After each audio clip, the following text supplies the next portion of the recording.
ఇక్కడ ఎవడైనా తను నమ్ముకున్నటువంటి దేవుని గురించి స్వేచ్ఛగా భావ ప్రకటన హక్కును ఉపయోగించుకొని ఎవరికైనా చెప్పొచ్చు.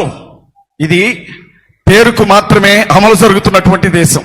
కానీ ఇక్కడ ఏం జరుగుతుందో తెలుసా? క్రైస్తవుల్ని, ముస్లిం సహోదరుల్ని, దళితుల్ని అంటరాని వీధి కుక్కలను చూసినట్లుగా చూస్తున్నారు మనల్ని. వాళ్ళ మన బతుకులు ఎలా అయిపోయాయో తెలుసా? పగడాల ప్రవీణ్ అన్నని యాక్సిడెంట్ అండి, మీరు హత్య అంటారేంటి?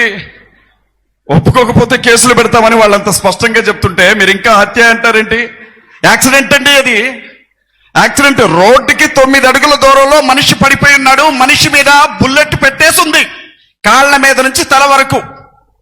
యాక్సిడెంట్ అది, నమ్మండి మీరు. యాక్సిడెంట్ కాదని ఎలా అంటారు? మనిషి గుండెల మీద బూటుకాలతో తన్నిన గుర్తులున్నాయి, అయినా అది యాక్సిడెంటే అని నమ్మాలి మీరు.